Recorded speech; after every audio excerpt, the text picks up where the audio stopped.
আসসালামু আলাইকুম প্রিয় কবুতর প্রেমী ভাইরা, আশা করি আপনারা সবাই ভালো আছেন।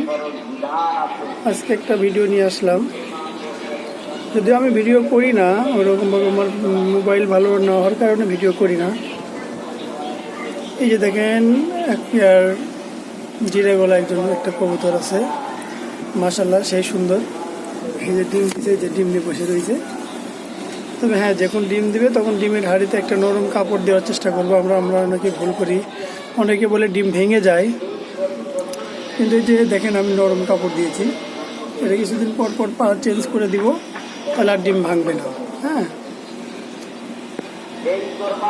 এই যে একজোড়া খাকির সাথে রাজশাহী গিরি জোড়া দিছি। দেখি তোর কেমন বাচ্চা বের হয়, এটা আর কি নতুনভাবে ইয়ে করে রাখছি। দেখি এদের ফ্লাইং টাইম কেমন হয়। রাজশাহী গিরিবাস তো এটা অনেক প্রচুর খেলে, আর খাকি তো এটা 4 ঘন্টা প্লাস উড়ে, 5 ঘন্টার মতন উড়ে। চোখ দেখেন মাশাআল্লাহ সেই সুন্দর চোখ, পাতল ভাঙা চোখ। তো দেখলেন, এটার বাচ্চা হলে সেল করব। এখানে আছে একজোড়া, এটা হলো পিওর রাজশাহী গিরিবাস। নটটা হলো সবজি, মাদিটা হলো সাদা কালো, হলুদ চোখের। এদের তো ফ্লাইং টাইম বলতে হবে না, এরা একদম উঠতে উঠতে মেঘের ভিতর চলে যায়।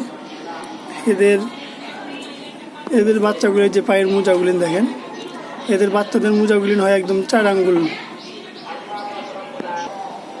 এই যে এটা হলো সুরমা খাকি। এই সুরমা খাকি পেয়ারটা সেল করব। যদি কোনো দয়াবান ব্যক্তি ভাই, যদি যারা রেস করাতে চান, বাচ্চাদের রেস খেলবেন, তারা এই পেয়ারটা কালেকশন করতে পারেন।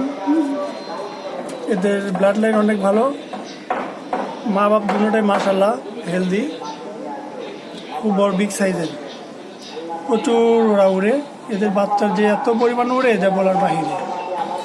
আপনারা যারা রেস করতেন তারা এই পেয়ারটা সংগ্রহ করতে